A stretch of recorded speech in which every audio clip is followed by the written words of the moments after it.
So welcome to the public safety meeting for February 24th, 2022. So any public comment? I have nothing as of the moment. Does I don't see a hand up anywhere. Nope, no hand up. The only public comment I have is that when I went to CPAB, there's a big conversation about the speeding going on like Westmont and Capitol Drive at night and up and down, and Gaffey, you know, the excessive speed on Gaffey and throughout the San Pedro community. And I had talked about Capitol Drive and Westmont problems, and also 5 Points, the problems that we're having with excessive speed, and also at night racing, you know, on Westmont and Capitol up the and street. They're doing unbelievable burnouts. And burnouts, yep. And we've had in intersections, I've read complaints on Neighborhood Watch where they're going in like the intersections. They're doing the circles. They're doing the breaks, burnouts. So anyway, I had mentioned that, and I had a ABC News reporter contact me, and they did a big story on channel ABC News last night at 5 o'clock. And so I was interviewed on it, and it was interesting. There's a big council file for that they're trying to get to slow speeds that the council was voting on, or going to be to slow speeds down and stuff. I don't really, my own opinion is I don't think putting lower speed signs are going to influence anybody whatsoever, especially the ones at night racing through the stop signs and stuff. What I had said on the news interview was that I feel like they should increase more patrols of the traffic division at night and be out on all of these streets at night and catching these guys and making the fines huge. I know that even if they don't, you know, I know people hate it, but speed bumps. Or speed bumps through all the residential communities, but people would hate them. They'd probably kill their bottom of their cars, you know, flying over them, but especially the kids that with their cars, because, you know, I used to work on them, and, you know, they're low. They put them low to the ground. Yeah, the low riders. Well, not the low riders, but the kids with the, you know, it's got the Hondas and the Mazdas. They lower them for racing and stuff. Right. So they definitely would, they'd rip their bumpers off too and everything. They're going. But I don't care. Yeah. Okay, that was my public comment. Anyway, so continued discussion about the town hall set for May 2022. So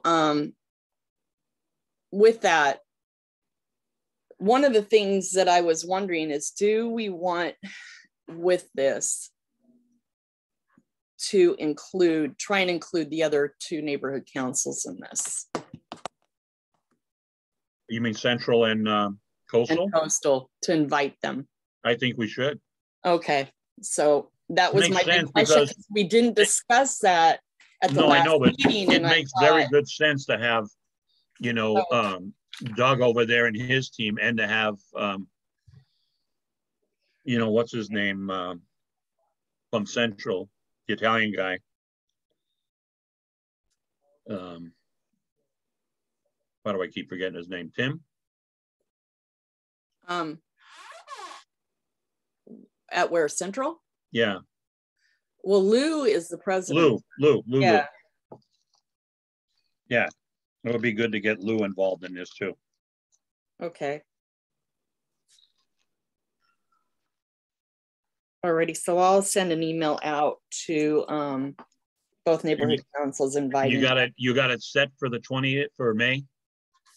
Not the date we have to make sure, I have to double check on the calendar to make sure it's all going to fall into place for that day, that because the 20th, let me check, because May 20th Tuesday, I believe, no? is a Friday, and I'm not Friday? sure if a Friday we're going to get people to come. No. And so what I'm thinking about doing is just turning the May 26th public safety meeting into the town hall. Just have Victor change the invite. Well, we got to make sure there's nothing on the no other. Well, the 26th is our regular public safety meeting in May. Okay. And just use our public safety meeting as a town hall. And we have nothing.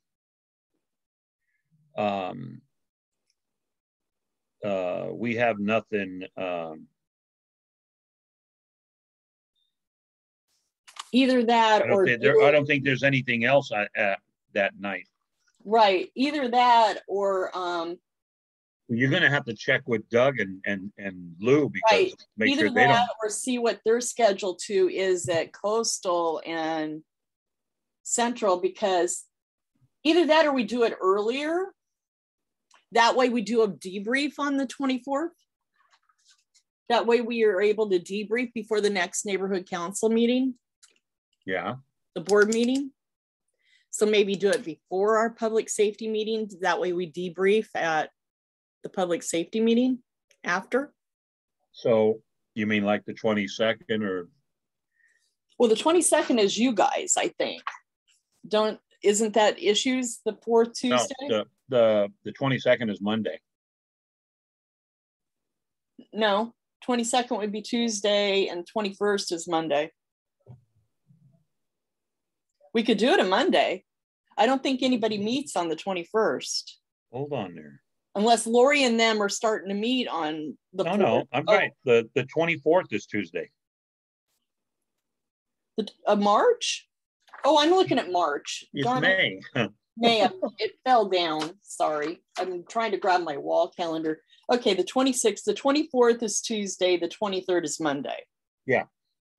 The 24th is your guys' meeting, right? Right.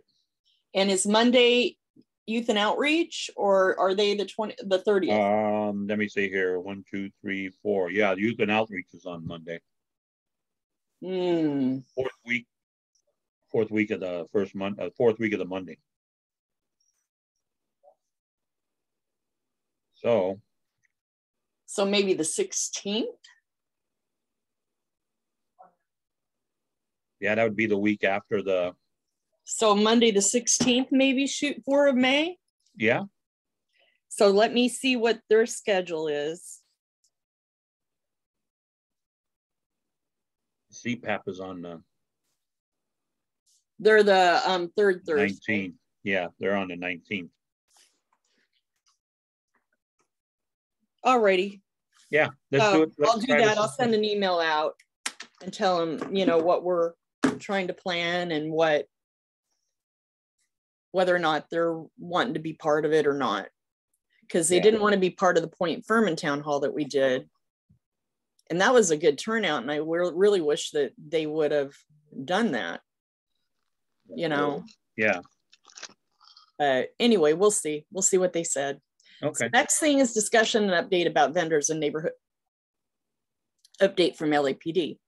So at CPAB, when I went last Thursday, they were having a discussion about the problems with, because I brought it up again about the problems with the vendors, in the neighborhoods and what they were going to do and make sure that now that Ike and Fiera are hurt and Woodward is out, our SLO is out, and what are they going to do for follow-up with this? And Frank Lopez said, "Oh, I have information for you." He said, "Not to worry, we're on it, we're taking care of it." He says, "I've set up a task force that's going to be out there the 24th with the health department and LAPD, and we're going to go around and we're going to check on them and we're going to take care of it." And so they were out today. They were out there. I saw them. you know, talking to the guy down on Capitol and Amelia? No, Capitol and Bloomwood, I guess. Is it Bloomwood or Amelia? No, it's Amelia. Okay, Capitol and Amelia down there. They were down there talking to him. And I gather they went over to Westmont too, because he said he was going to over that area. And they were going to go tackle some Harbor City and Wilmington are having a lot of problems in the neighborhoods too with them setting up. And so they were tackling each area, trying to go out with the task force and try and get, you know, there's a problem with someone on Gaffey too, I get, or Pacific, excuse me, by the Chase Bank that they were going to go check. Yeah, I seen that guy. Yeah. Now, what about do they check on those guys with the hauling and all that from Westmont too? They don't mess with those guys. Yeah. Ever. People complain so much about the hauling guys, and they figure, because what happens is, like the guy that we had when we first moved here, and this is what they do, they stand there and they wait for work. They stand at the Chevron too, and they do that too over on Channel. And we had a guy that put insulation in our garage, you know, like the pink stuff, you know, stapled it all up in the garage for us. Yeah. And all of a sudden he's like, well, a couple of my guys didn't show, but I'll be back in a minute. And next thing you know, he's got these guys over at our house working. And I'm like, and that's what he did. He went and grabbed a couple of them for work to come over and work, which I don't know. I'm not thrilled with that, because you don't know who you're getting, and it's just a laborer for the day, you know, type thing. And you're paying a contractor to do the work, but it's on him if something were to happen, you know. Well, that would be him. He brought them in. They fall under his category. Right. So. Oh, yeah. And the street vending thing, the problem is that they've loosened a lot of the restrictions, the city council did. And so it makes it difficult, but they're encouraging them not to be in neighborhoods. But we have to, you know, part of the problem is they consider in front of the DMV on Gaffey and in front of like Target, that's considered commercial zoning on that area, on that. It's like, and so our area is considered residential, and it quickly changes on Capitol to residential, just like with Home Depot. It's commercial up on the Gaffey area, but as you get past Home Depot, the zoning on Westmont, it's zoning, it goes back to residential. Goes back to residential. And so we can't stop them from being up on Gaffey is the problem. They can be up in front of the DMV and in front by 7-Eleven and all of that. And they want to encourage them to be there rather than in the neighborhood. Right. Well, what I don't know if any of these guys have licenses and stuff. Right. And that's what the health department and the cops were checking today is licensing, the health certifications. Also talked to them about getting out of the neighborhoods and going up on Gaffey, you know, up by the DMV and stuff, and Chevron up the going to the commercial areas, you know, in the corner where the where Big Nick's and all that is out there and stuff, you know. That's what Frank Lopez, SLO Lopez said, is we're going to try and encourage them to go up to Chevron and go up to the DMV and all of that and get out of the neighborhoods over here. Because that's what I told that time, you know, Dan Brown. I said to Dan, Dan, get them. They would get more, you know, I know Capitol is busy and stuff, but they would get more people pulling in the parking lot at Big Nick's and all that. They walk over to them, get what they want, you know. Right. Well, remember when they were right at my house, right there, up right at the corner of my house. And I had said something to Ryan, and you went and said something to Ryan. Yeah. And Ryan at Joe's office basically said, can't do anything. Yeah. So, no, well, this is good now that the health and so now that they're doing you know. something, that's the thing. That's where it falls on, is on LAPD and the health department. Okay, well, they're on it, you know, and we'll, you know, and you could stay on it. I'll ask him to unmute. Dan, hi. Can you unmute? He did. Go ahead, Dan.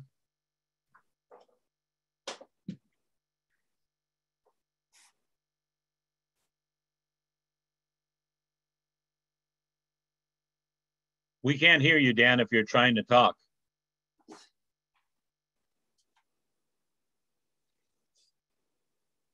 He's unmuted. Yeah, he's unmuted. I can't hear anything.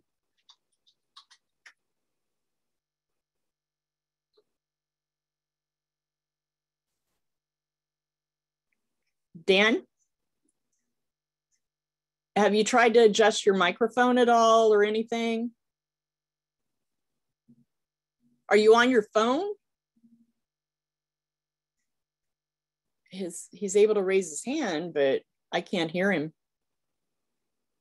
No, I can't either. Mm-mm. Did he join with, what should you? Let's see. Dan, can you speak?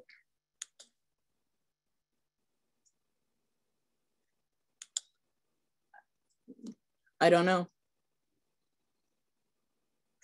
He's unmuted, John. No, I know he is. I even checked his other. I think so.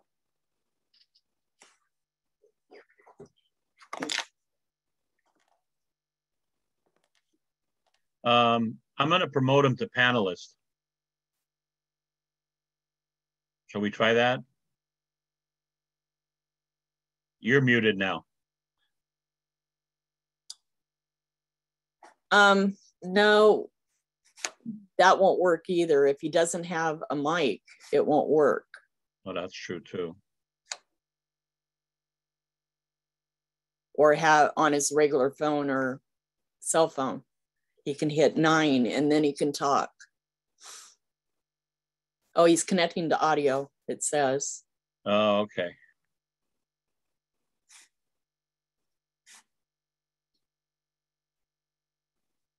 Yeah, because you know what? I didn't see a microphone, you know, next to his name. Yeah. You know how it shows the microphone with the slash? Yeah. And he still doesn't have.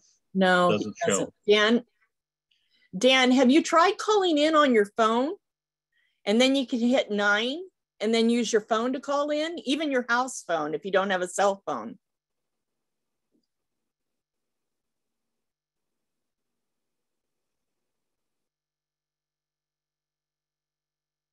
That way you could solve the mic problem.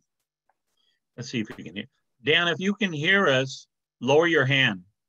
Undo your hand so we know that you can hear us. Okay. So he can. You can hear us. Okay. It's not on our side. You got, you know, it's not showing a microphone. So it's something, okay, are you on if you're on your phone, put your hand back up. If you don't, if you're on your computer, okay, he's on his phone. Okay. Check your phone, Dan, because from something's not right. The settings aren't right. Or either log back out and log back in on your phone. Maybe could be that.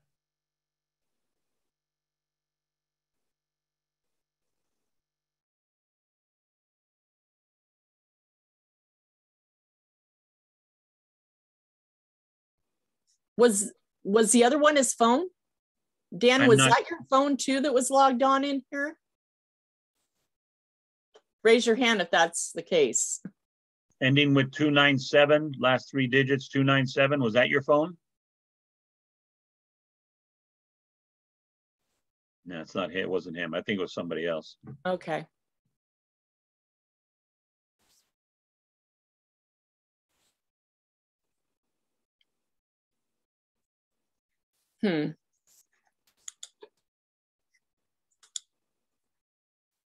Well, we can come back to this if he can get Mike. Yeah, whatever his question is, once he gets on, we'll They, so we have a couple of council files to go over. The first one is went too high.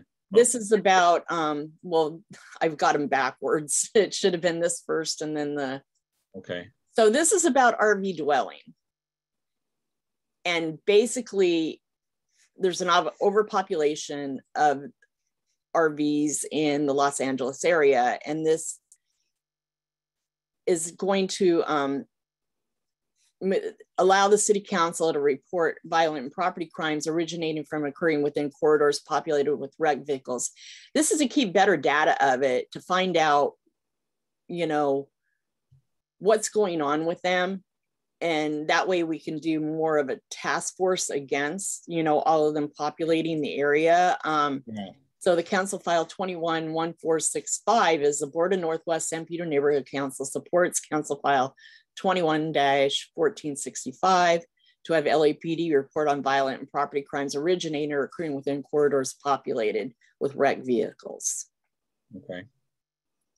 So because we do have a quorum, because there's only 3 of us now, with Kelly not being here, we can vote on this.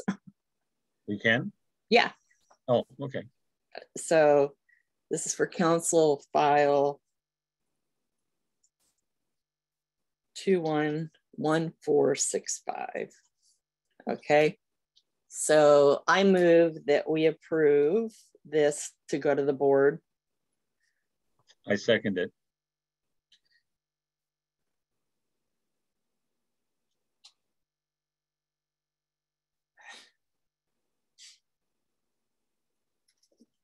Okay, 2-0. Okay.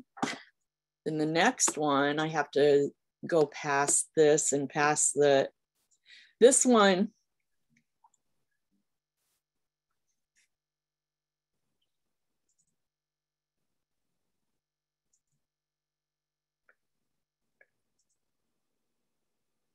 So this is about community building campaign. And this is to move that they start the Assistance of Information, ITA, and city administrator directed to report the recommendation of creating a community building campaign and toolkit that is easier for residents to form new neighborhood watch programs and also allow existing neighborhood watch programs for better access to the resources from the LAPD, as well as improve community safety and encourage like the SLO community policing program and expand it, as well as further move that the LAPD, ITA, and CAO report back on making improvements to lapdonline.org, the interface and all of that. Right. So this is Council File 21-0869. The Board of Northwest San Pedro Neighborhood Council supports Council File 21-0869. Crime and public safety are of great concern to the stakeholders of Northwest San Pedro area, and upgrades to the LAPD website will help to improve community public safety. We support council motion directing LAPD and other city agencies to technology advance LAPD's tools for interacting with the public and mobilizing, organizing neighborhood watch efforts. So this will change, will to better the neighborhood watch. Well, it'll give us more tools and more tools, interaction with them, as well as with public safety to give a better interface. Okay, Kelly's Kelly's logging in a second. Oh, she is. So you gonna move for it, or? I'll move it, yeah. All right, nice, second it.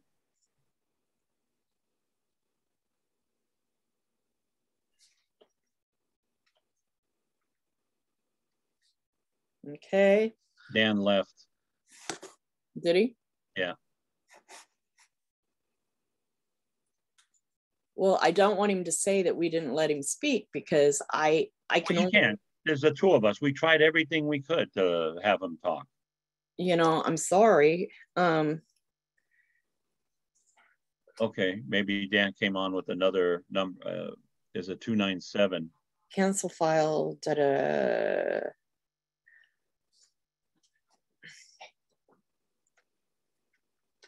IT. This is it. This is the LAPD ITA. Okay. I'm just looking for Kelly. Alrighty. I'm trying to go slow so she can be part of this if she's logging in. Yeah, she should be coming up. She told me to give her a minute. She had to go back to school. They called her. That's what happened.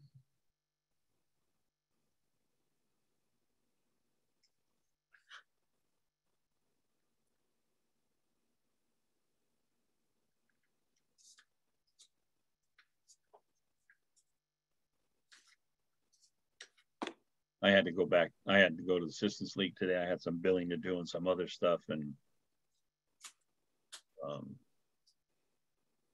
we now started at whatchamacallit over there. Caregivers. Oh, really? Yeah.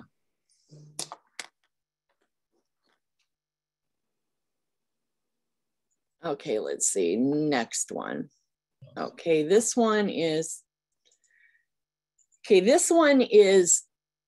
basically banning chop shops for bikes, disassembling and reassembling of them on city streets. Okay. Bicycle theft is a continuing problem across the city, with large numbers of bicycles being reported stolen each year.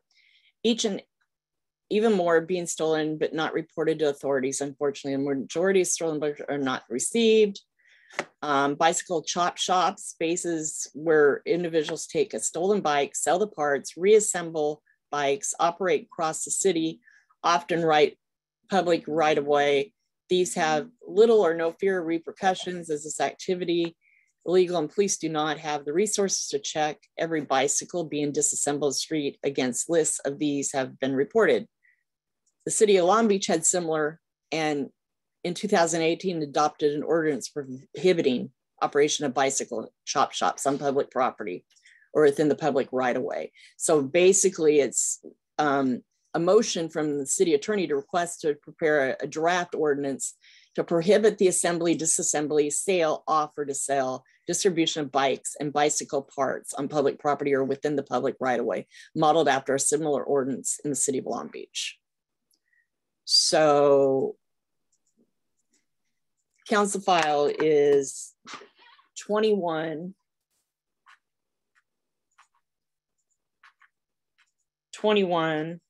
11 15, and it's the Board of Northwest San Pedro Neighborhood Council supports council file 21 1115 to prohibit the assembly, disassembly, sale, offer of sale, and distribution of bicycles and bicycle parts on public property or within the public right of way, modeled after a similar ordinance in the city of Long Beach. Okay. I move for the motion. Okay, and I second. Oh, I was going to second, darn it. Okay, you can second. And all those in favor? Aye. I've been running around for an hour trying to find a credit card that I lost. Oh no. And it was I've had my wallet stolen before, and it was in my pocket at work. So I had to go all the way back to work to get it. I was freaking out. So sorry. That's crazy. Let's see. Then the next one is, okay, this is for the National Suicide Hotline, 988, the universal telephone number for suicide prevention, mental health crisis hotline. Talks about the medical rescue plan. The city of Los Angeles earmarked a number of innovative crisis intervention programs such as Therapeutic Van, Circle, and CREST programs, and seeks to scale up community-based crisis response teams, a key component to the crisis continuum of care. Therefore, move that the City Administrator Assistant Chief Analyst the General Services Department in consultation with the council offices to identify potential community spaces that can be transformed into a community crisis resource center, where mobile crisis response teams can be deployed and report back on no cost to operate these centers. Further move that the CAO report on funding sources potentially available for the City of Los Angeles to support the implementation of the 988 mental health crisis hotline system and implementation or expansion of the mobile crisis response teams. The CEO, with assistance of CLA, report the models of services provided by the mobile crisis teams that can qualify for Medicaid reimbursements and how they're supported by a county, state health, mental health, and homeless services program. Further move the CLA report on the progress and costs of unarmed mobile crisis response teams launched over the recent years, including the University of California cities within Southern California and those identified in the September 18, 2020 CLA report. So this says Northwest or Council File 22-0037, the Board of Northwest San Pedro Neighborhood Council supports Council File 22-0037 to build out crisis continuum of care, local, county, state, and federal levels to include a crisis call center, mobile crisis response, walk-in urgent care, secure crisis center support services, and intensive outpatient services. We support identifying community space that can be transformed into community crisis resource centers where groups like Circle and CREST can be deployed. We also support the implementation of 988 hotline system for mental health crisis and expansion of mental health mobile crisis teams. Circle and CREST is the facility, the names of the facility? Well, those are the mental health crisis response teams that they implemented. Okay, okay. Go So out instead of LAPD, if it's a mental health crisis or something. Those are the people that go out rather than exhausting all of LAPD's ability to, go take care of a robbery or right. Something more height, a level 1 versus a level 3. Yeah. Okay. So who wants to move this? You want to move it, Kelly, and then I'll second it? Okay, I move the motion. I'll second the motion. Okay. Council File 22-0037. John is second. Kelly moved. Okay, all those in favor? Aye. Aye. Okay, and we're back to just the 3 of us. Yep, and that's it. Cool. So, to bring you up to speed, Kelly, of what we discussed, since you weren't here, we're going to look at May 16th to do the town hall. I'm going to contact Coastal and Central to see if they want to be part of it too. Well, we are going to do it on the 16th, or we were going to do talk about it, so then find out, and then we're going to give a target date of the 16th to them and see if it works. Okay, yeah. If it doesn't, then we'll come up with a date that will work for everybody if they're willing to be part of it. That's for what? That's for the town hall on Park. Oh, okay. Yeah. We're not meeting anywhere. It'll be a Zoom, right? Right. It'll be on Zoom. Okay. Not meeting anywhere. Not for this girl. Yeah. Not unless things change drastically. And then the other thing was that the fruit vendor thing, the vendors in the neighborhoods. When I went to CPAB, they said that they let me know when I brought it up again, they're doing a task force today. They did one today. And so they went out and checked with LA County Health Department, their health permits and their license and all of that on them, and trying to get them to move up on the Gaffey corridor instead of in the neighborhoods. And we're going to hit Harbor City also in Wilmington today. So with that being said, I contacted Christian and let him know what was going on and told him that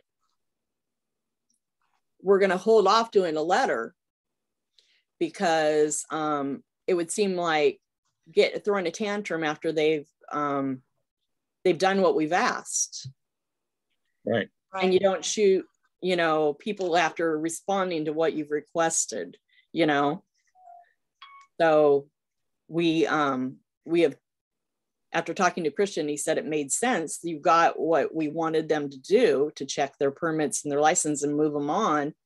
And until you see differently after they do the task force, then hold off still on the letter.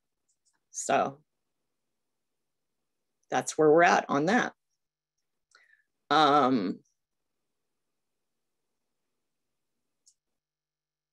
And then that's it. And I don't know if this is Dan back or not. No, I think it is. Well, now it says Dan. So I don't know. Dan, is this Daniel Lother? If it is you, raise your hand.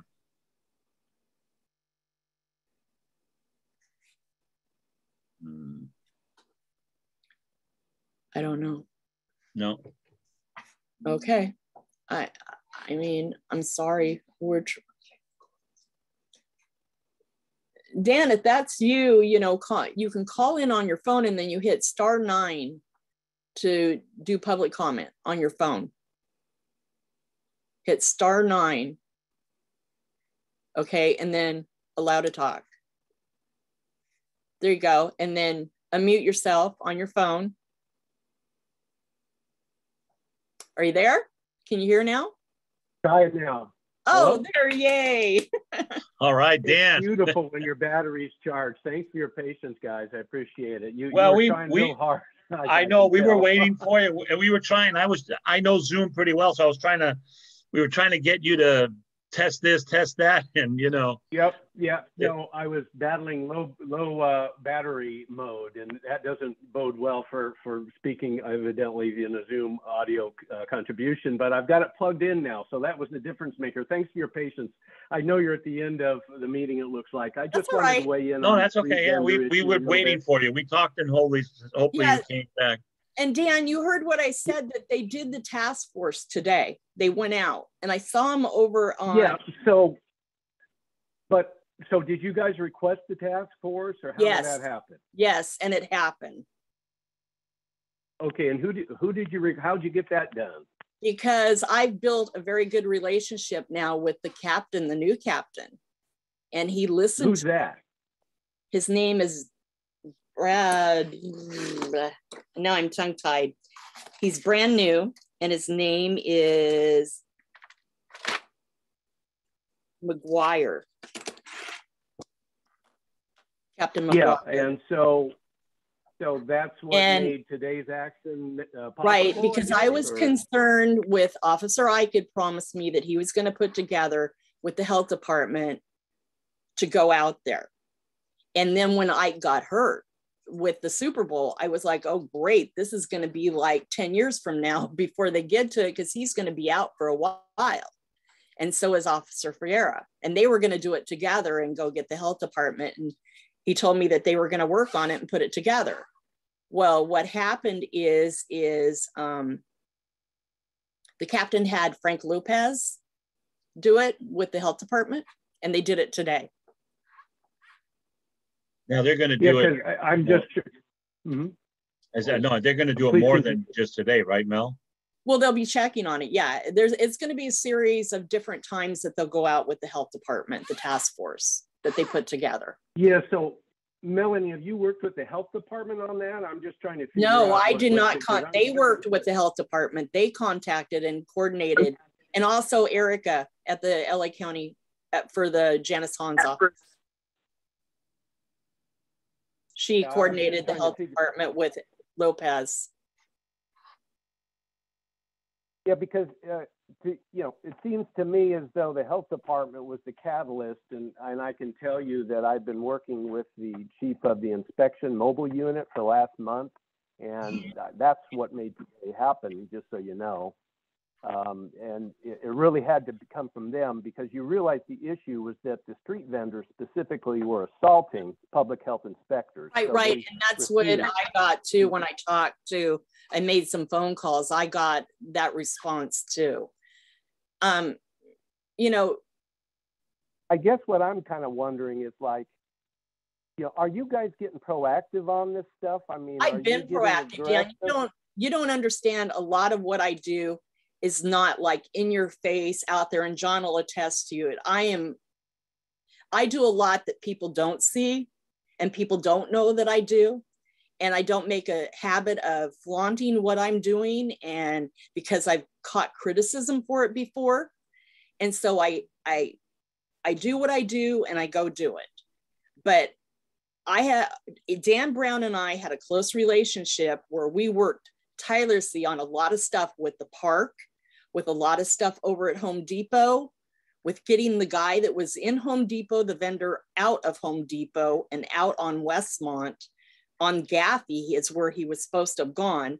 But then he moved into the neighborhood, which was a big no-no, and Dan was trying to work to get him out of there.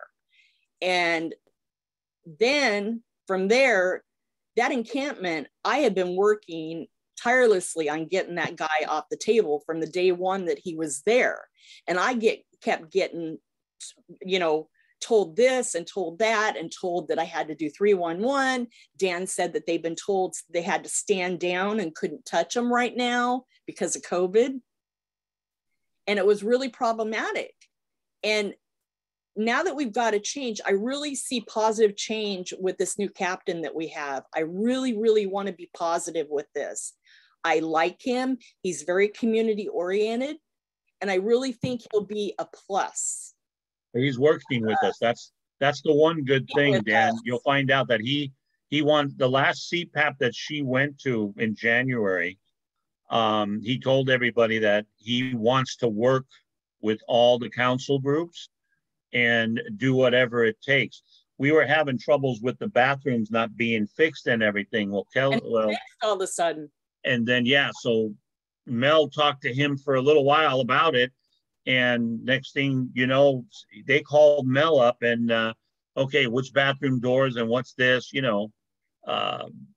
You know, Dan, just so you know, we do a lot, okay? And I'm on, if you know where I'm at, I'm on public safety issues, youth and outreach, and a few more. Not just alone that I'm on the council, but we do a lot. Dan and I, from issues, we drive around to look for things for the issues committee. I mean, we do that. Mel goes around and looks at everything to make sure everything is working properly. I don't know if you knew about across the way on Gaffey where all the new benches and the walkway is, how they fixed all that. Well, there were people with encampments. Melanie last year got rid of them and made them force them people to, you know, because it's a nice, people walk, kids ride their bike and everything, and it just wasn't looking good. So, you know, it takes a while. We got to keep pestering these people until they give us the right person. But, you know, we get it done. You know, it just takes us a while. Nothing happens overnight. Right. And I don't think, are you aware of, like with neighborhood councils, what our role is as far as what we can do and what we can't do, and because I assume you can do what a stakeholder can do. Right, we can do what a stakeholder, but sometimes a stakeholder can do more than a neighborhood council person, because we're bound by a lot of like ethics and, you know, different things that we have to do. So the reason the Brown Act applies to meetings, but I don't know why you can't a phone call. The neighborhood councils we are considered what's called advisory. So we cannot make, like city officials, do anything. We have no power as far as that to make them do things. We can write letters and we can write and say what we think they should do. It doesn't mean— does that preclude as a stakeholder outside of the council role? Sometimes a taxpayer stakeholder can say things more than what we can say. It just depends. So can you for example, report a vehicle abandoned on 311 or 211 LA? Can you call LAPD or public health officials and have a dialogue on the phone? Technically with us, we can make a call. Like I've called and talked to street services about like so you can sidewalks and stuff like that. I've called them. But you know, being a neighborhood council person sometimes doesn't get me any farther than Melanie LeBret calling. You understand? Well, that's what I'm talking about. Because they're deaf tone to anybody.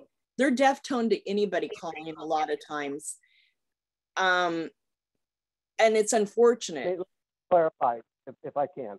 I really don't want to sound critical. It's too easy to be out here a stakeholder criticizing people volunteering time. It's not wasted on me, the effort that you give for free, right? And that's not my intention tonight to be critical. I know some of the emails I've sent have a critical tone to them, and that was frustration, right? And that's not what I'm trying to do with you guys tonight. What I just want to say is that, you know, the issues that you brought up about, for example, street vendors was on the agenda tonight. Those things happen because I've been at it for a month now with public health official, Armick McCutcheon, and Brent McGuire, and before him, Jay Mastick, SLL, Dan Brown, yes, like you know, but also Christopher Ike, who you didn't know at the last board meeting, okay? So I've been doing the heavy lifting as a stakeholder, and I'm just looking for support, you know, from my neighborhood council, you know, and too often doesn't seem like that's happening. And I know you're doing things behind the scenes, as you say, and I'm very appreciative of that. And I intuitively knew that was true. I don't question your dedication, Melanie, John, or anybody else. You know, I really don't. But I do recognize that we can improve as a neighborhood council, I would say, from a stakeholder position and being a little more aggressive. If I can make those phone calls, if I can make things happen, then you guys can too, and even more so, I would hope. You're assuming, Dan, that I hadn't, and I have. I was on it making phone calls and writing emails, and I can send you all the emails that I sent out to Dan Brown and sent out to LAPD. I've been on it probably parallel to what you have, and talking with Christopher Ike. I've had many of Facebook messages to him back and forth. What are we going to do about this? Let me down, please. Okay, you didn't know who Christopher Ike was when I told you. Yes, I did. I said he wasn't officially appointed because he wasn't. I was told by Sergeant Schoon they hadn't decided until the new captain takes position, because he will make the ultimate decision whether or not Ike is going to stay in that position as a seat filler or not, because he may need Ike somewhere else. And she told me, are you responsible that he is the SLO until the new captain takes over. You're responsible for the street vendor inspections today, Melanie? What? I can't hear. Are you responsible for the street vendor inspections that took place today? Am I responsible for them? I had a hand in what happened today. You do a lot of things behind the scenes. And so did you make that happen today? By me bringing it up to the CPAB and the captain, yes. I think it caused an alarm with him being new. And he said, any issues that you're having in for Northwest? And I said, yes, we need this taken care of. Do you know who Armick McCutcheon? Do you know who Armick McCutcheon is at the LA County Department of Public? Yes, I do. Have you communicated with him before? I've had a phone call with him, yes. And he told me that I had to get PD on board. Okay, when was that? Oh God, that was last month.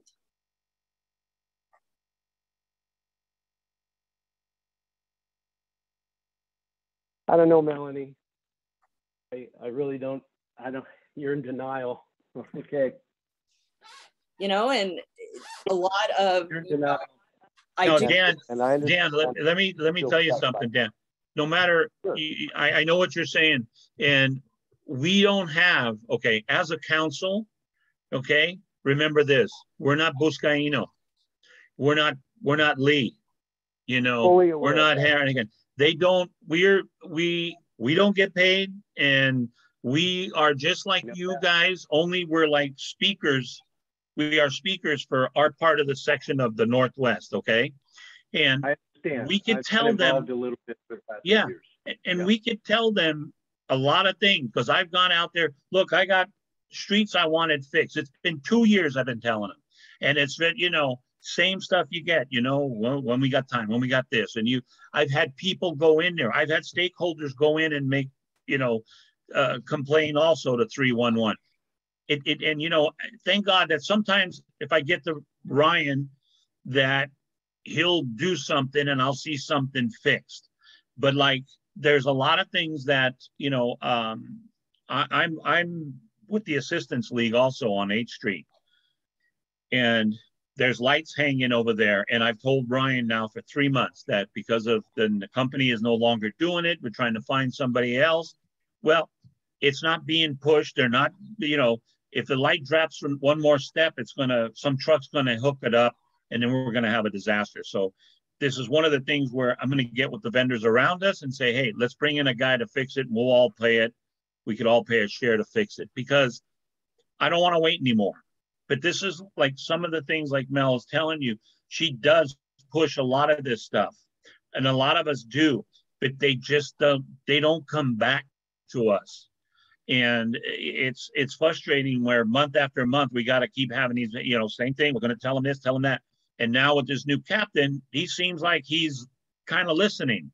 And also probably from what you've been saying, that probably they're going, well, stakeholders are now getting involved in this and that. So it's probably a work together thing. Okay. But we try and we do best we can. We can't sit there and go ballistic on these people, because we have, like, you know, we have laws, we have the Brown Act, we have this, we have code of conduct. We can't be insultive, we can't say anything, we can't be derogatory, we can't, because then they think it's I never suggested that. I never suggested being insulting or no. I know that, Dan. I'm just letting you know that our hands are more tied than stakeholders are. You can draft a letter and send it to somebody, correct? Well, we've dropped 1,000 letters to people and stuff, and you know how many times that nothing's happened with the letter. I'm fully aware. I've experienced that firsthand, and I've reviewed the archives for years. I know that nothing happens. That's the irony of it, right? It's a right. formality. It is. I mean, the best we get out of that is a document that's archived, correct? Exactly. We can show you thousands, and we're stuck at their mercy. You know, whether or not maybe they think it's a pity. You know, it's nothing. It's not like it's gonna, you know, put thousands of dollars in their pocket. I have no idea. And like I said, I don't mean talking bad about the city or our right, but city, even but for instance, like the vendors. Well, pardon me, just John. If criticism is warranted of the city, it's warranted. Right. I'm sorry. I mean, we pay those taxes, folks. Oh, I know you do. Yeah, John, look at the example. Look at the example of the city. You called. You know, Dan, for reference, when the street vendors were out here and we were seeing them, you know, out months ago, John and I had a conversation, and I said, no, I sent an email to Ryan about this, and I've received no email reply, no nothing. What is with this? That's typical Ryan Ferguson. And I saw him today down at the San Pedro office. Just to underscore your point, Ryan Ferguson is a mystery man. Okay, yeah. He doesn't want to be contacted. I intercepted him at room 552 today about 4 o'clock to talk about another issue, because I had gone there and left physical notes with 4 different security guards over the last 3 weeks, and he never called. And of course, you guys know this, but your 20 emails don't get answered either. So I found him. I stood in that doorway, and he thought he saw a ghost when he saw me standing there, right? It was kind of enjoyable. But, you know, it's hide and seek with those people. So they are not above criticism. And you have a forum as a neighborhood council to provide that. I just don't understand why there's the lack of tenacity there. That would be my question. You know, I fully appreciate that you're doing work behind the scenes, that you have a volunteer commitment. That's much appreciated from me. I'm not doing it. I'm just a stakeholder, but I think I fulfill a valuable role as a vociferous stakeholder. And I think you guys would agree. Okay. But I suggest, Dan, you have the way to get things done. And I'm always open, and like you're here today for public safety meeting. I'm always open to any stakeholder showing up to the public safety meeting to add, you know, recommendations, to add comment in, to make suggestions and all of that. The point here. That's where a lot of stuff gets done, is right here at committee, not at the neighborhood council board meeting, but at committee. The best that can come out of a committee is a letter, and a letter that you agree doesn't even get answered. Correct? The letter, I was told by Christian, right now, though, doesn't need to be done because they did the task force. I'm not talking about the issue. I'm not talking about the street vendor issue. I heard your comment about timing with a letter on that. I'm saying you're alluding to what a committee can do. And I'm saying the best a committee can do is draft a letter. And you just said that those letters don't get answered. We agreed on that. That was my personal firsthand experience going through the Community Issues Committee over the last few years. And you guys are confirming that. So what I'm suggesting to you is the best thing that can happen is that you have vociferous, active stakeholders working in conjunction with committee. That's the best that can happen.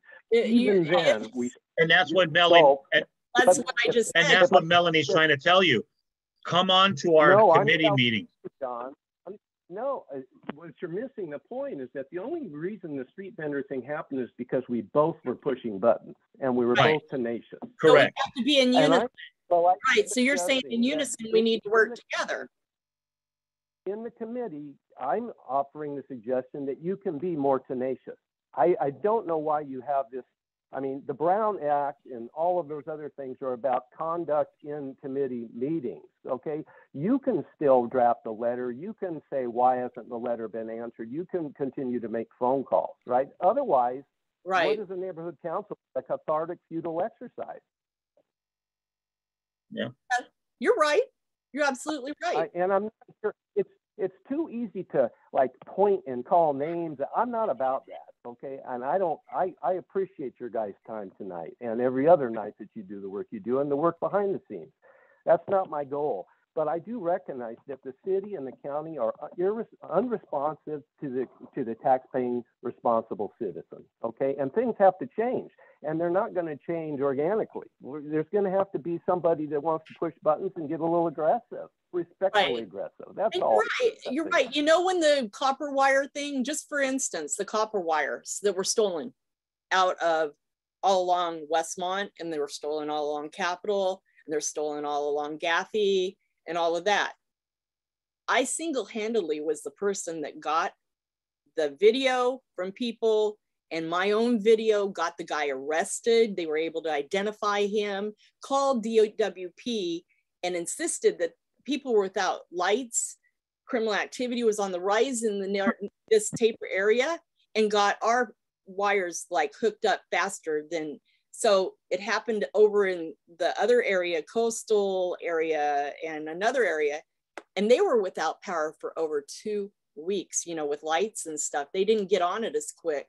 So, you know, you have to, it takes a lot of work and staying on it, lots of calls, and having an SLO too that works with you, which Ike is awesome. I love him. He's awesome. And I'm so sad that he is on medical leave, you know, right now, because he is like on it. He's an amazing SLO. And Melanie, when we first met about 4 years ago, I never doubted your commitment, and I still don't. Okay, I know you're committed to it and you care about your neighborhood, our neighborhood. And so that's not at all what I'm trying to say here. What I am trying to say is that the neighborhood council has a unique opportunity over and above a stakeholder to push the issues. The important issues that involve safety and in concert with the stakeholder. So whatever those differences are, let's focus on what we have in terms of the additional power, right? Right. To draft a letter, to push the letter, to ask why no response was given. I mean, I still am, confounded by the fact that District 15 never responded to the letter that I helped draft through, the Community Issues Committee 2.5 years ago, and it fell on deaf ears. So, and you know how the letters read, you respond within 45 days, and it's just, you just start laughing the minute, do they even get sent? I don't know, but there's never a response, right? So, I mean, I don't know what you're trying to serve,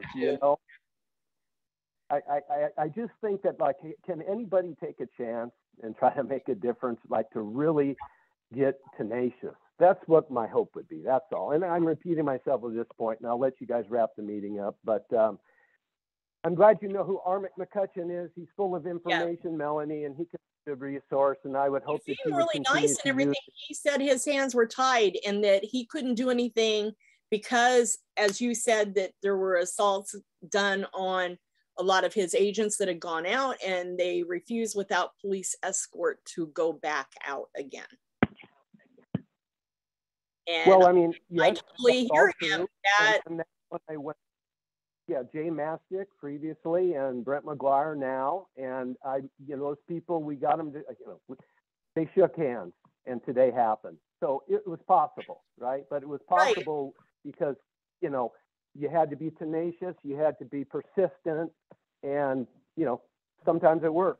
Right. And I think, like you said, I think the unison thing coming from neighborhood council and then also from stakeholder, from the public too, they got a lot of helps a lot. It helps because it's not just me solely saying something, it's coming from the public also. And so that unison type response usually is what works, instead of just hearing, oh, a neighborhood council person is saying something, oh, here she goes again, Dan, I'll be honest with you. If half the stakeholders in Northwest were as active as you would do and act just like you want to do, I think we'd have a great thing going. Yep. But the problem is we don't have, there's just a few of you that get involved. The rest of them, they want to bitch on Facebook and then not do anything or try. John, I'll underscore your point. I mean, when I'm watering my lawn, I look up and down my neighborhood that I've resided in for 58 years, and I realize the problems in these 36 homes because I'm the only one out there, just like you guys, you're the only one out in the neighborhood. So until, I years ago why we don't have a picket line around the District 15 Harbor Division office just saying, hey, you're not serving us. I mean, force Donna Littlejohn to get out there and take a few pictures for a change. I mean, activism is necessary or nothing will change. Totally agree.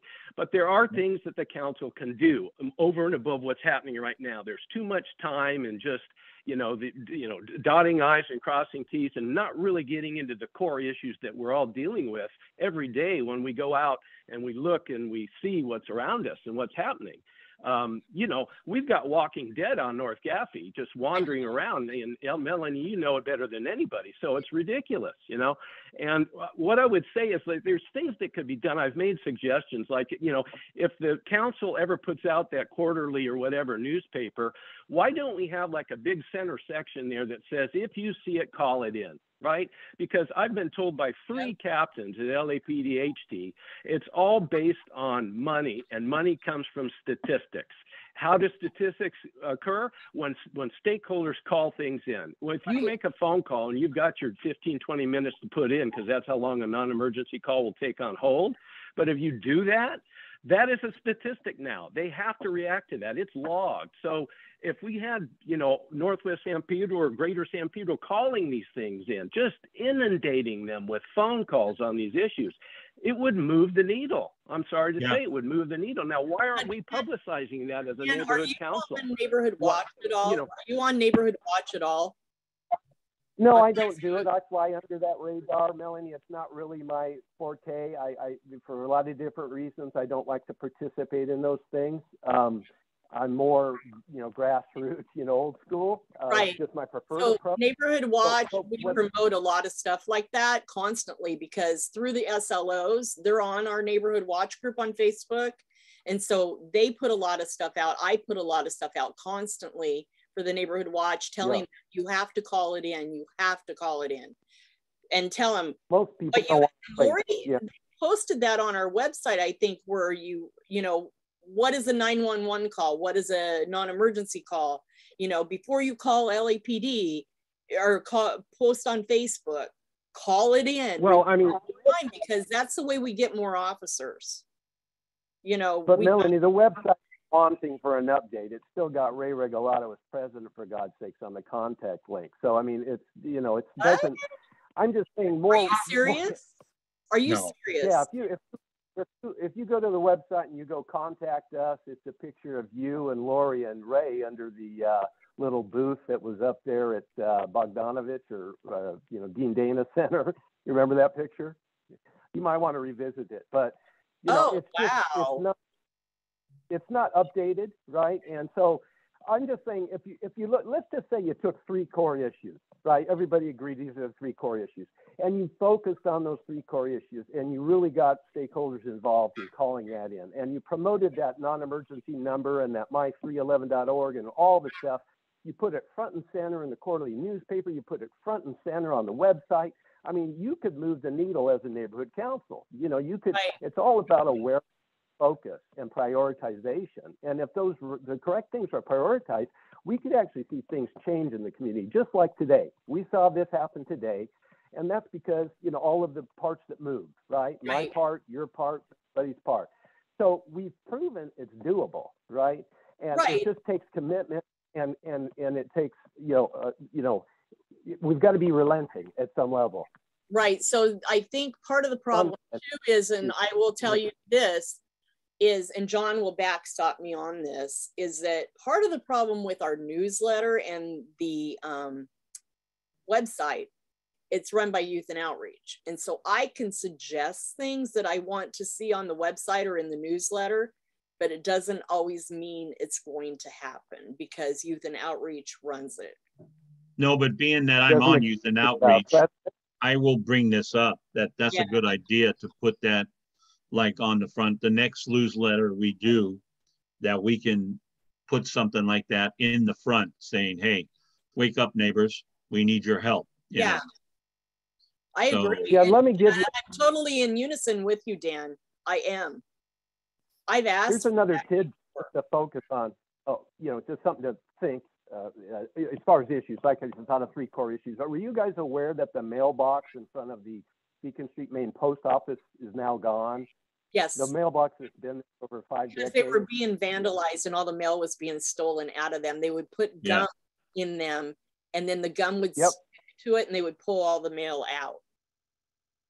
So we've got a mailbox, footsteps from Busca's office that can't be protected, right? How pathetic is that, right? In a world of shrinking mailbox, right? Isn't it? And so, and I followed that one, and not to beleaguer the point. I'm just saying there are issues there, right? So, Postmaster General and Annette Barragan and Ted Lieu and all these people are all mobilized on this thing because one little stakeholder had a big bad voice, right?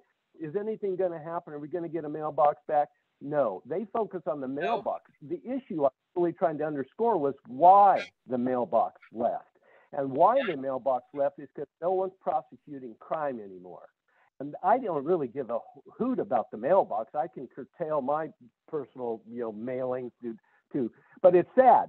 How come we could protect that for 5 decades and we can't now? Because we didn't have a homeless living around the you don't have the homeless over there. Dan, listen. Ask all those follow-up questions and you arrive at the core issue.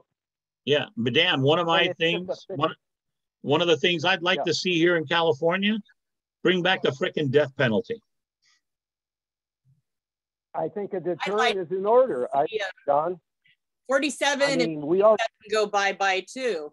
Yeah, but I would love to see the death. Listen, when we had the death penalty here, you start getting a lot of these people doing, you know, killings and gang members and stuff. Start putting them up. Start, you know, sorry, you're guilty. You're this. Yeah, You're but found guilty. The only problem is there's too many innocent people that go to jail. Right. But And also the problem is we've got 47 and 57 in Gascon. And all of those things are a nightmare altogether. I know. for me, I mean, Nobody's there's facing moral philosophical. We can all bring in moral philosophical and all these things on the issues, but I'm just saying, as a stakeholder, enforce the laws on the books. If you don't like the laws on the books, change them, right? And that's what happened with the death penalty is one example, okay? I may not agree with it, John may not agree, but it's the way it is. But if you're not enforcing the laws on the books and I'm a tax-paying citizen, you're not servicing me correctly. You know, it's very basic, you know? Dan, what they encourage us to do is like what I did tonight. I had 4 council files that are basically dealing with crime, like the RVs crap, you know, with the guys, you know, the criminal activity from RVs. And so having the neighborhood council support that council file. Having LAPD start supporting more community policing and supporting more neighborhood watches and having tools for stakeholders as well as neighborhood watch to have more communication with the LAPD and the harbor station, all of that. Also more mental health services to get help for these people that are nuts and change the mental health laws. We have to do that. We can only bite off what we chew as stakeholders and the council, of course, you know, and there's a lot of opportunity out there, and you know, probably more is available for one nice discussion. But I do think if I've learned anything, it's that we have to, you know, bring pressure to bear, and we have to be vigilant, right? And that means, you know, checking back and demanding a response, right? So if it's a committee letter that gets signed by a council president and it goes unanswered for the 45 days, where's the follow-up letter or phone call? Right. You know, does that ever occur in your experience? Right. And Dan, an example I want to share with you about persistence is, okay, have you driven up Capitol in front of Target ever recently? I know your stop sign is changing, yes. Well, yeah, I know well, that intersection. there's in front of Target, the stupid sidewalk. Take a look at it next time you're by there in front of Target. It's like a ski slope. And I put in a work order for it to be fixed. What did they do? They came and put asphalt in the ski slope. And so it just sits there like a ski slope. It is so like ADA non-compliant, it isn't funny, and somebody's going to hurt themselves. So I put in another work order to have it fixed properly and put in there that they filled it with asphalt, but it needs to be fixed, and sent pictures of the ski slope. What did they do? They come out and they put more asphalt and canceled the work order. Called the street services supervisor, Steven Hernandez, talked to him, and he basically got in this big argument with me on the phone about how I needed to go talk to Target because it's their fault the sidewalk is like that, and the city is tired of spending money because Target's not doing their cost share. Yep, I'm not surprised by that. I see it in this, you know, the neighborhoods, the suburban neighborhoods as well. It's just a cost issue. They don't want to pay for it anymore. They used to, but they don't anymore.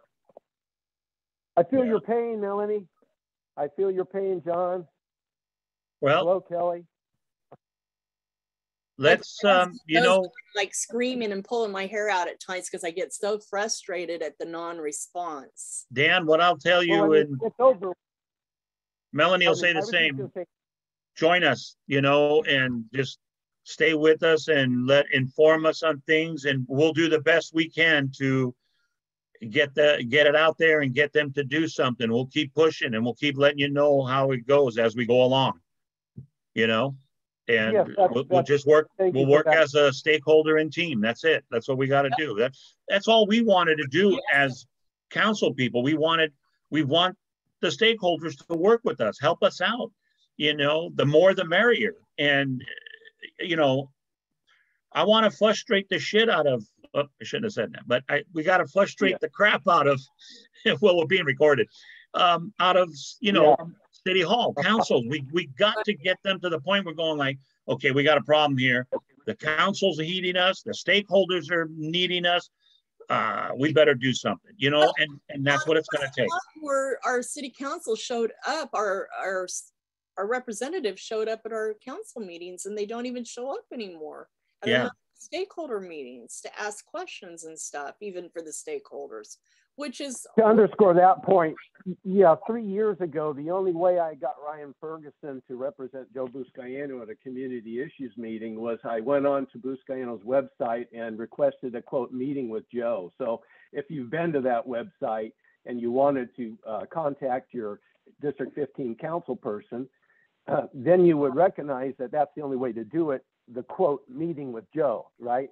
Mm-hmm. And so I put that in, but the address I used was the division, you know, the District 15 Harbor Division or Harbor Office. So anyway, he showed up, right, to Dan Dixon's surprise, right, and all of us at the table. But that was the only time. So yeah, it's disconnect. I mean, if they ignore you, you'll go away, and that's what we're up against. So right, and it's an election year too. So yeah, maybe there's 5 core issues, 3 core issues, whatever they are. Focus on them. A stakeholder. I mean, I can go in my neighborhood and talk to my neighbors. They've known me for decades, right? And maybe we can move the needle a little bit. So but, anyway, that sounds good. Find out what the core issues are that they have, and maybe we can address them. You know, and figure out how we can... So commercial box vehicles parking in suburban neighborhoods, 1. The mailbox gone at 839 South Beacon Street, main post office is another. You know, the street vendor issue is another, and you know, obviously the homeless, right? I mean, that car that you had mentioned was there for over a year, Melanie. You know, we got that gone. I mean, you know, that thing was a nightmare. Every time I drove by it, I was ready to scream because it was still there. You know, it just... We've got more power than we realize. It's just we have to come together, and I know that's your credo from the first year, you know, talking from right there in the neighborhood council and committees. But I mean, we've got to kind of get a little creative, I think, because status quo is not working. You know. Yep, I agree. Yeah, we agree. You're right. So thanks very much. I appreciate your time tonight. Let me just blow hard, you know, talk for 20 minutes. Okay. So, hey. No, it's okay. Thanks for coming back. Thanks for coming back, man, too. I was concerned. I'm like, God, he wants to talk, and I'm not sure what else to do to allow you to be able to participate. I appreciate you sticking with me on that. And thanks for joining, Kelly. And I'll say good night. Thank you very much to all 3 of you. Thank you, Dan. Thanks, Dan. Okay. See you soon. Bye-bye. Talk to you soon. Bye-bye. Okay, so I guess we adjourn. Yeah, we're done. So yeah, and I'll just draft up an email to them regarding the town hall thing to Doug and to Lou to see if their public safety people or anybody is interested from their neighborhood council in joining us. Yeah, and then we can get on some, you know, well, we'll send these out, and then we'll see what else there is and get some other things. Lori sent me another one regarding some CS file, but I said, she sent it to me yesterday, and I said, Lori, our meeting's tomorrow. I have to have it agendaized. It's going to have to be next. Yeah. And then the other thing too is, like, I'm working, you know, like I was telling Dan, that the lights hanging over there is an issue, and you know, Ryan is not getting me anybody, so I'm just gonna, you know, and I talked to Dan about it, and he said, yeah, you could do that. I'm just gonna talk to the Pollyann Bakery, the people, you know, Lou's Carpet Clean, and say, hey, look, these lights are not fixed. They're hanging down. Let's find out what it takes. If I get somebody in here to come look at them and everything. And street lighting. They didn't do it. They didn't do it. It was an outside contract that Ryan had hired. Oh, man. And this contractor is no longer. And Ryan's been trying to find somebody, so he says, and, you know, I know he's, you know, probably have been, but Ryan, I was told at Hank to anything that I needed in the future, contact Jacob Hake. who? Jacob Hake Who the heck is that? is Ryan's boss. Oh, He's taken over all the neighborhood councils because Ryan is doing other things. yeah. Supposedly Jacob is the lead guy, lead sled dog for Joe, but he's covering other stuff. And so I was told if I needed anything to email him. Okay. Okay. I can email you. Guys, How do you we're spell done, his right? name? Huh? We're done. Yep. Yeah. My son just brought me dinner. I'm gonna go eat with my grandson who thinks I'm a circus act. He Okay. has all these songs. His latest song is "These Boots Are Made for Walking," and so he goes boots, and then baby shark, and jump up, and yeah, I've got a whole act I have to go do. Does he do the Nancy Sinatra section, you know, one about? He loves that song. Yeah. He was wearing rain boots one day. He was playing with boots, and I said, "Oh, you got boots?" I go, "These boots are made for walking," and so now he wants to hear that song all the time. Oh my God. He's got quite, there's quite a collection of songs he likes. From everywhere, everything from "Sunshine," on My Shoulder by John Denver, Yeah. to Nancy Sinatra, "Splish Splash," a lot of 50s music, a lot of up and coming music. So he's got quite a, and along with the baby stuff, Baby Shark. Nice. That's funny. So how do you spell his name, Melanie? Oh, thanks. You sent it to me. Okay, perfect. Thank you. That's what I wanted. all right, good night, guys. See you soon. Alrighty, talk to you later. All right. Bye-bye. Take care, Kelly. You guys are still Good night. recording, don't forget. Yep. Stop recording.